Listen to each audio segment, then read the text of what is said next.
हीरा मंडी की कहानी। लाहौर की हीरा मंडी, जिसे संजय लीला बंसाली अपनी हीरा मंडी में प्रस्तुत करते हैं, मुगल संरक्षण के कारण कला की समृद्ध संस्कृति थी। महाराज रणजीत सिंह को हीरा मंडी की एक नर्तकी से प्यार हो गया और उन्होंने उससे शादी कर ली। उससे अपने प्यार के लिए बहादुरी से प्रतिक्रिया और मार झेली। यहाँ हीरा मंडी से प्रेम की महाकाव्य कहानी है। निर्देशक संजय लीला बंसाली ने अपनी 8 एपिसोड की ड्रामा सीरीज हीरा मंडी के साथ नेटफ्लिक्स पर शुरुआत की, जो विभाजन से पहले लाहौर की चार दीवारी के दरबारियों के जीवन और समय पर आधारित है। सन 1920 के दशक पर आधारित एक पीरियड ड्रामा है, जब हीरा मंडी की भव्य गलियां एक कठिन दौर से गुजर रही थी। इस इलाके में मुगलों के समय से लेकर सिख साम्राज्य तक राजशाही में लिखा गया एक आकर्षक इतिहास है। 18वीं शताब्दी के अंत में महाराजा रणजीत सिंह के नेतृत्व में सिखों के लाहौर पहुंचने से पहले हीरा मंडी संस्कृति, कला और व्यापार का केंद्र था। इसके अलावा इसका संबंध दरबारियों और कलाकारों से था, जो समाज के अभिजात वर्ग का मनोरंजन करते थे। मुगलों के समय में हीरा मंडी को शाही मोहल्ला कहा जाता था। इस इलाके को इसका वर्तमान नाम कैसे मिला, इसके विभिन्न संस्करण हैं, जबकि कुछ खातों में कहा गया है कि मुगलों के दौरान क्षेत्र में हीरे के व्यापार के कारण इसका नाम पड़ा। यह सिख साम्राज्य के तहत था कि इस इलाके का नाम हीरा मंडी रखा गया था। जब 1799 में महाराजा रणजीत सिंह के नेतृत्व में सिखों ने लाहौर पर विजय प्राप्त की, तो साम्राज्य की राजधानी गुंजरवाला थी। लाहौर और गुंजरवाला दोनों अब पाकिस्तान में हैं। हालांकि रणनीतिक कारण थे कि महाराजा रणजीत सिंह ने अपनी राजधानी को लाहौर क्यों स्थानांतरित किया।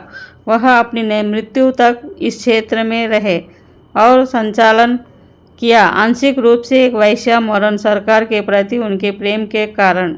यहाँ हीरा मंडी की कहानी है। यह सिख महाराजा के शासन में कैसे विकसित हुई और इसका वर्तमान नाम कैसे मिला। हीरा मंडी का इतिहास 17वीं शताब्दी तक जाता है। इसे पहले शाही मोहल्ला या शाही पड़ोस कहा जाता था और राजकुमारों और रईसों द्वारा दौरा किया जाता था। मुगल काल के दौरान शाही दरबार के मनोरंजन के लिए अफगानिस्तान और उज्बेकिस्तान से महिलाओं को हीरा मंडी लाया जाता था। इन महिलाओं को शास्त्रीय कथक, मजूरा, ठुमरी, गजल और दादरा सहित विभिन्न कलाओं में प्रशिक्षित किया गया और शास्त्रीय नृत्य और गायन में महारत हासिल करने के बाद वे तवायफ बन जाते थे। तवायफें संगीत, नृत्य और अन्य कलाओं में अत्यधिक कुशल थी और प्रभावशाली, परिष्कृत और मूल्यवान थी। वे आर्थिक रूप से स्वतंत्र थे और उनके पास अपने जीवन और विकल्पों पर अधिकार था। यद्यपि इस्लाम में वेश्यावृत्ति वर्जित है, शाही मोहल्ला मुगल शासकों के संरक्षण में फलता फूलता रहा। मुगल शासन के तहत लाहौर 3 शक्ति केंद्रों में से एक था, अन्य 2 दिल्ली और आगरा थे। इसकी समृद्धि चमक उठी और इसका असर शाही मोहल्ले में भी दिखा। मुगल शासन के दौरान यह क्षेत्र अपनी वित्तीय और सांस्कृतिक ऊंचाइयों पर पहुंच गया, लेकिन 18वीं सदी की शुरुआत में औरंगजेब की मृत्यु के बाद मुगल साम्राज्य का पतन शुरू हो गया। 12 जनवरी 1748 को अहमद शाह दुर्रानी और अफगान सेना के लाहौर में प्रवेश करने के बाद शाही मोहल्ला वेश्यावृत्ति का केंद्र बनकर रह गया था। 1799 में महाराजा रणजीत सिंह की लाहौर पर विजय तक स्थिति वैसी ही बनी रही। एक सिख समूह चकियास के युवा सरदार रणजीत सिंह ने 17 साल की उम्र में लाहौर पर कब्जा कर लिया और 1801 में खुद को पंजाब का महाराजा घोषित कर दिया। जहां महाराजा अपनी सैन्य शक्ति के लिए जाने जाते थे, वहीं वे सुंदरता और कला के भी बड़े प्रेमी थे। शाही मोहल्ले में उनका ध्यान आकर्षित किया। मार्च 1802 में होली से कुछ दिन पहले रणजीत सिंह को शाही मोहल्ले की एक 12 वर्षीय मुस्लिम नर्तक मोरन सरकार के बारे में पता चला, जिसे सुंदरता का एक आदर्श मॉडल माना जाता था और वह कला में पारंगत थी। गायन और नृत्य। महाराजा ने वेश्याओं के क्षेत्र में रहने वाले उसके अभिभावकों को संदेश भेजा कि वह शाम को उनसे मिलने आएंगे। शाम को चुस्त चूड़ीदार पायजामा और लंबी सफ़ेद शर्ट पहने एक पतली लंबी लड़की ने रणजीत सिंह का स्वागत किया। फिर उसने उसे एक पान का पत्ता दिया जिसमें केसर के कुछ दाने थे। वाद्य यंत्रों पर 6 संगीतकारों के साथ मोरन ने रणजीत सिंह के लिए गाना और नृत्य करना शुरू किया। नृत्य के उसके कदम, अनुग्रह लया, हाथों, भुजाओं, सिर, शरीर और पैरों की धीमी और स्थिर गति मंत्रमुग्ध कर देने वाली थी। 21 वर्षीय महाराजा मोहित हो गए।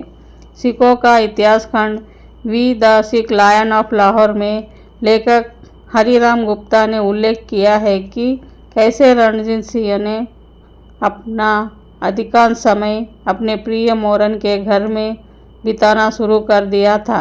उन्होंने अपनी प्यारी नृत्यांगना मोरन के घर में रातें बिताई। उनका भोजन और अन्य चीज़ें उन्हें वहीं उपलब्ध कराई जाती थी। सुबह के अभ्यास के दौरान मोरन को उसी घोड़े पर बैठाया गया और वह उसके साथ सवार होकर चले गए। कोई अनुयायी नहीं था, उसके साथ जाने की अनुमति दी गई थी। आमतौर पर उसे किले और नदी के बीच के समतल मैदान में पूरी सरपट दौड़ाना पड़ता था। जब मोरन को गिरने का डर था और वह सवार की अत्यधिक खुशी के लिए रोया था। हालांकि उनकी निकटता ने महाराजा के कुलीन और धार्मिक साथियों को क्रोधित कर दिया, जिन्होंने मोरन की सामाजिक प्रतिष्ठा और धर्म का उपहास किया। लेकिन मोरन के प्रति रणजीत सिंह के प्रेम की कोई सीमा नहीं थी। महाराजा ने उनसे शादी की और उसे सिर्फ एक शाही उपपत्नी से ऊपर उठाया। कुछ ही समय बाद उन्हें सिख धर्म की सर्वोच्च लौकिक संस्था अकाल तख्त के समक्ष अमृतसर बुलाया गया। महाराजा ने आज्ञा का पालन किया। अकाली फूला सिंह ने खालसा के सामाजिक नियमों का उल्लंघन करने के लिए खुली सभा में उनकी निंदा की। महाराजा ने विनम्रता की भावना से उनके आरोप को सुना और मंडली के सामने पश्चाताप करते हुए खड़े हुए। उन्होंने बार बार हाथ जोड़कर माफ़ी मांगी। फूला सिंह ने घोषणा की कि पंथ के सामने उनकी नंगी पीठ पर 100 कोड़े मारे जाने चाहिए। महाराजा ने तुरंत अपनी शर्ट उतार दी और उन्हें एक इमली के पेड़ के तने से बांध दिया गया था, जो अकाल तख्त के एक विंग में खड़ा था और उनके हाथ उनकी पीठ पर बंधे थे। हरिराम गुप्ता कहते हैं, हालांकि दर्शक अपने प्रिय महाराजा को सजा भुगतते हुए नहीं देख सके और फूट फूट कर रोने लगे। अकालियों ने जनता की भावना को स्वीकार कर लिया और महाराजा को उनकी पीठ पर एक पट्टा मारकर जाने दिया। रणजीत सिंह ने मोरन को कभी भी सिख धर्म अपनाने के लिए नहीं कहा। उन्होंने शाही मोहल्ले के पास पप्पर मंडी में उनके सम्मान में एक मस्जिद भी बनवाई, जहां मोरन रहती थी और अपने दरबार चलाती थी। उसके नाम पर सोने और चांदी के सिक्के चलाए गए। इन सिक्कों में उन्हें मोरन सरकार कहा गया था। लाहौर का शाही मोहल्ला कैसे बना? हीरा मंडी। रणजीत सिंह की लाहौर पर विजय ने शाही मोहल्ले की सांस्कृतिक और सामाजिक स्थिति को पुनर्जीवित किया। बाद में महाराजा के प्रधानमंत्री हीरा सिंह डोगरा ने लाहौर के मध्य में स्थित शाही मोहल्ले को एक आर्थिक केंद्र, एक खाद्य बाजार के रूप में उपयोग करने की कल्पना की। हीरा सिंह डोगरा ने अनाज मंडी की स्थापना की। उसे हीरा सिंह दी मंडी और धीरे धीरे हीरा मंडी के नाम से जाना जाने लगा। हालांकि कई लोगों का मानना था कि यह नाम उस स्थान की महिलाओं की अद्वितीय सुंदरता की प्रशंसा करता है।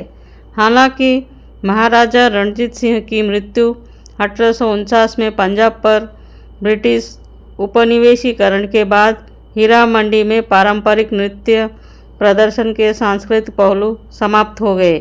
विक्टोरियन युग की रूढ़िवादिता से प्रभावित अंग्रेज़ों ने सुसंस्कृत तवाइफों और आम वेश्याओं के बीच कोई अंतर नहीं किया और दोनों को गिरी हुई महिलाएं करार दिया।